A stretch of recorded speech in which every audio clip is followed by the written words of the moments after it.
Good evening. My name is Nikhila. I'm a dental student. My information about Islam is really less. Whatever I know is because of my friends. My question is, I've read this poster. They say that music and dance is not accepted in Islam. Why is that? I mean, you cannot say it's generally also you can listen to music or singing or dance or whatever. You cannot just say only for Bharatnatyam or for any form of dance you have music. In general music also we have you when you praise God, when you show your emotions. Why is it said that music and dance is not allowed? Sister asked the question that why is it in Islam that music and dance are prohibited? First I'll come to music, then I'll go to the dance.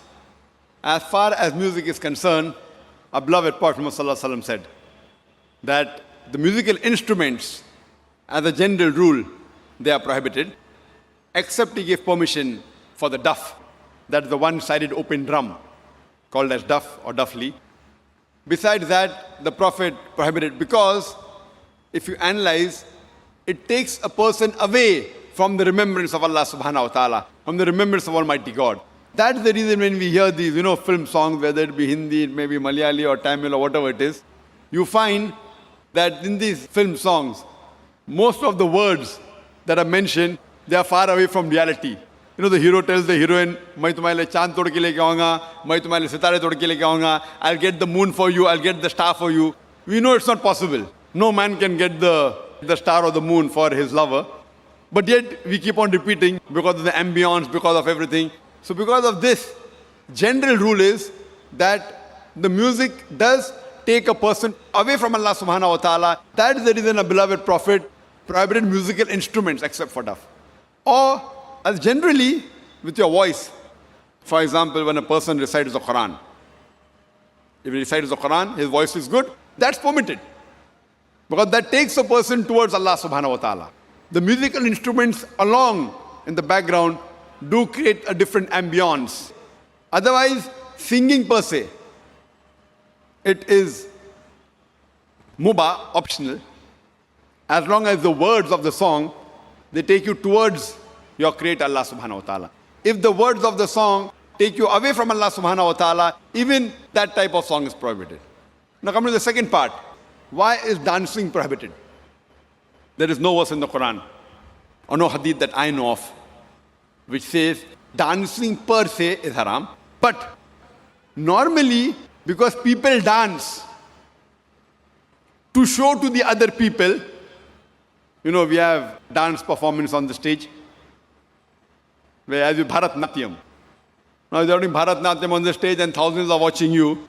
So normally in terms of the hijab reason, we wouldn't like to expose our ladies, our mothers, our sisters, our daughters on the stage and thousands of people looking at them.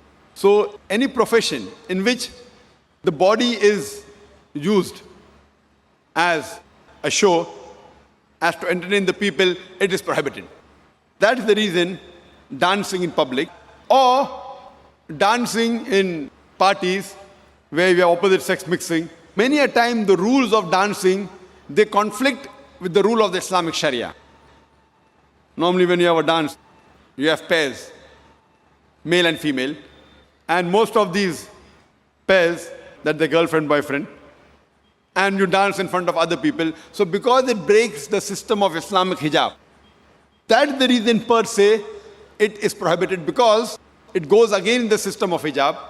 So you have to realize that many a time when you dance in public, you go out for parties and you move around. Otherwise, with you and your wife, you can do what you want as long as it doesn't go against the Sharia. Alone in closed doors, husband and wife, what they want to do, as long as it doesn't go against the rules of the Quran and Sahih Hadith, there's no problem. But because most of the time dancing exploits the body, it includes singing, dancing, you go on the stage and other people are watching, so it breaks the rules of Sharia, of the hijab. And you can hear my video cassette, Women's Rights in Islam, Modernizing Outdated, which speaks in detail. Why do we Muslims protect, why do we love, why do we revere our women for? Because we love our women, that's the reason we protect them, and we don't want to exhibit them. That's the reason professions which involve singing in public, or dancing, or modeling, these professions are prohibited for a lady.